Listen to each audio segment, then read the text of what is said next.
Alright everybody, so today I'm going to be filming a video on kind of a tips and tricks on backgrounds. What I would say to somebody getting into it, trying to figure out what you're going to do and how you're going to do it. And just pretty much like figuring out what you want to accomplish. Then there's a variety of things that you have to take in mind when doing so.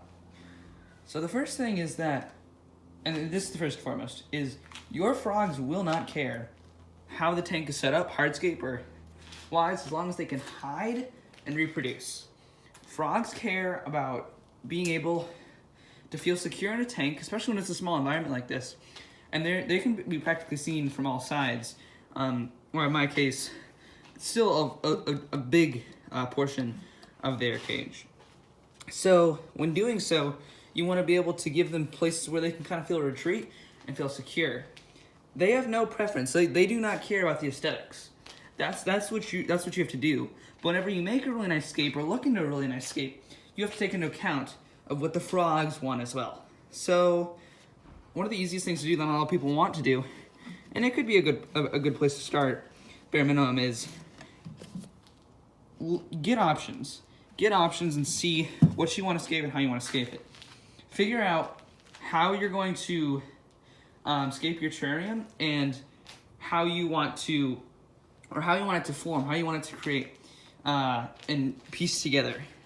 So one of the things I like, especially when keeping these semi-arboreal frogs, is that, or Benedictus especially, is people take them to be super arboreal, like just stay in the treetops constantly, and they have been seen actually making their way to the tops of canopies and such in rainforests, but they also are extremely terrestrial. They spend a lot of the time on the ground foraging, hunting for food, breeding. They spend a lot of their life at the bottom too. So it's important for me to provide a medium for them to be able to hide on the ground, still feel secure, but also be able to give them the liberty of moving around and jumping, as these are very nimble and agile frogs. They want the feeling or freedom of being able to constantly move around. And also, something stimulating couldn't hurt. If I just had a couple of cork slabs on this background and called it a day, number one, that would look awful. Number two, there's no place for them to hide in that. Especially if you're going to press the cork into the background, they can't get into nooks and crannies, and even if they did, that would be a bad thing, because then they risk suffocating themselves if they can't get out. So I'm going to be using Great Stuff spray foam to lock this into place, and then I'm going to be using like Dry Lock Gray and Quickcrete, like a brown color, to mix this together. And Troy Goldberg of Troy Goldberg's Tropical Garage does a great video of this background, but I'm just showing you how I put it together. The paint that he recommends actually fits very well, and that's what I use to kind of color the sides so it looks pretty. And yeah, one of the things I use is sometimes I'll get stuff right here, a crud, and I'll use a little like blade, just kind of scrape it off. On the exterior, I won't hurt it. Another thing is, like, if you're foaming and you get foam into places, I purposely left this here, is if it's still wet, let it set. If you try to take it off beforehand, you won't get it, it'll be a nightmare to come off later. If you let it harden and kind of stick together like this, it's super easy to take off, because you just kind of get an edge and just kind of pull with it. Just kind of pull it off, nice and simple and easy. And it leaves barely any on there. I mean, I can get that pretty easily, and again, it's still sticking together. And it's not a hassle to get off. I can do it with my finger. And I'll get the rest of that later. It's not hard, especially when it kind of sticks together. But now we're actually going to get foaming. I'm going to see if I can provide a decent camera angle for this, and pray that my phone does not become subject to getting foamed on. And one of the reasons I chose this piece especially is I like how natural it looks. It's got a couple of flat pieces in there, so it's really nice, and it'll stick pretty well in there. And also, if you come from, like, let's say like a top-down angle, you can see that, like, once the foam comes in, there'll be a bunch of bulges where I can put plants or like little ledges where the frogs can kind of hide. And on my old tank, my old Vivarium, one of the things I want to do is I want to be able to provide them with a space where they could get around the tank constantly and have a ledge, so they didn't have to jump if they didn't want to. So the EpiWeb was actually what I used to create that kind of feeling of the tank is connected as a whole, and then also it provides them a kind of a little ledge above ground where they can kind of hide very easily. And that worked very well. They actually spent a lot of time back there. Unfortunately, now they're both dead. I think they had an internal parasite. Which brings me to the next topic of hardscape. I just boiled this piece. I boiled it. I kind of like flashed it for like 7 minutes. I kind of just let it sit there and boil. And that in turn should kill off any parasites. I've had this piece for a very long time and I've never found a good use for it. But today that's all going to change. I think this will come together very, very nicely. And I'll be sure to keep y'all up with it. But for today, I'm going to apply this spray foam, the great stuff. I just use a red bottle, the same thing that Troy uses. I'm shaking it up already, and now it's time to start foaming. So I'm taking off the cap. I'm getting ready for my foaming. And of course, again, you want to have a very thought out process, because once you put this stuff in there and you have a hardscape, it's going to be a nightmare to take off.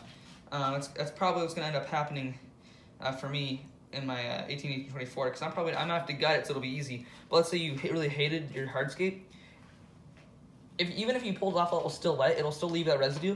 And on this higher ground, there's no way you're getting it off in a clean manner, just like the mesh. Even though, I mean, you'll be able to pull it off if it's like together and still hard, but otherwise it's gonna be a complete nightmare.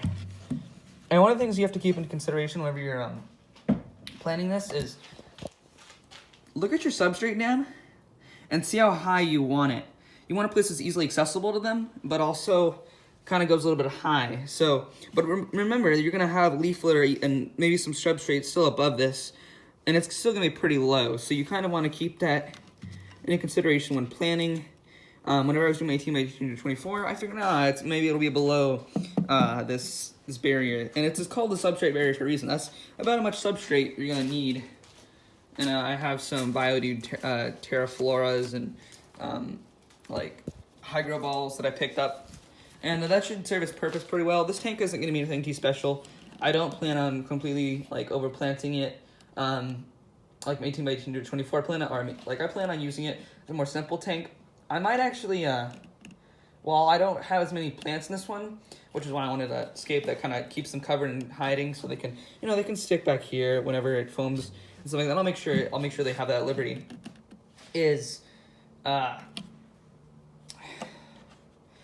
Oh my gosh, I lost my train of thought. I do want to keep some little bit of nicer plants. I might want to keep an orchids or two, because this tank is small, and same thing applies for kind of nano reef tanks. Is when it's small, it's more intricate, and you can get more involved in it.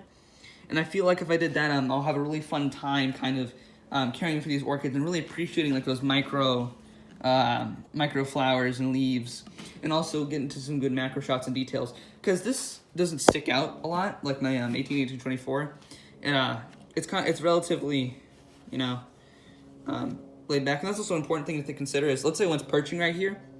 If I open the doors and I see him, or if I don't see him, even if I'm callous and I kind of just open things, ooh. If he's right there, they can jump extremely far, and he will take the liberty, or a frog will take the liberty of just like launching right out of that tank. I've never lost a frog to that. I'm always kind of careful whenever I attempt in doing anything like that. But just need to be careful. And yeah, so that's the basic thing with a hardscape, at least. I'll cover backgrounds maybe more in depth later, but you can see the basics was that I used this great stuff. I sprayed the back of the tank. I compressed it. Then I added Gorilla Glue to the backs as an adhesive for the Hydrolon, which I then painted to make it look a little bit seamless, and also because some of the glue and foam could be visible. And it is visible from right here, but that's just because the sun is kind of out. So yeah, so I'm gonna get started on just foaming the beginning piece. That's one of the things you want to do, is you want to keep your hands clean. Make sure that you're kind of like a chef, like elbows in, arms out. Make sure that you're in some clothes that you're not afraid to get dirty, or easy to clean, or at least, because there's no guarantee that you won't get dirty even when you're doing something like this. So again, just make your final touches, kind of go, okay, do I like this? Do I like my scape? How does it look? I think this looks pretty solid. I got my substrate barrier that can easily make that jump. I boiled my hardscape. I think it's about ready to go. Maybe a little bit lower, just a tad bit. Also, so that way they can kind of perch up there. Because keep in mind, they're gonna have the mesh right there. There's gonna be mesh, the mesh top. So let's see. Let's give them like a couple inches from the top. Tidbit, and yep, I think that'll do it. I think that's perfect. So now I'm gonna begin foaming. Okay, so I'm gonna foam. I'm not wearing gloves. I'm an idiot. Don't do as I do, do as I say, kind of thing going on here. And yeah, let's begin with this. So here, you know what? This one's gonna be a hassle. I'm not even sure if I want to use it here, but I'll just like kind of turn off the video if I find this annoying, which I probably will, just because of how enclosed the space is. But I will do this first part just because I want to show you the basics of it. So we gotta make sure that this is the foundation piece, or spot at least in the work. This is what's gonna hold it together very easily. So let's begin.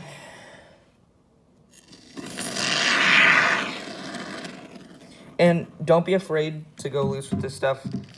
Just make sure it gets in the cracks, because it will expand tremendously. But you still want to get it in there and get it in there good. I'm gonna try my best not to get any of the foam on the actual wood piece, like above, just because it looks a little bit of a nice one. You kind of want to paint that over after you do that. So that's a very generous amount, and that will expand.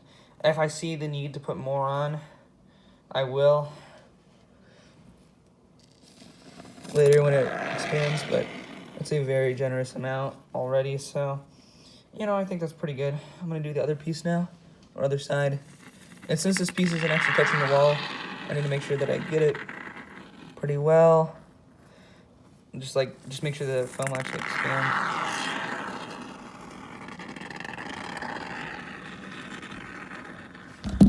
Okay. Looking good, looking good. Looking good. Yeah. Oh no, this is exactly what I was talking about. Alright, you know what, I'm gonna cancel this video or stop it right now, just because I'm gonna start being a little bit more vigilant with this.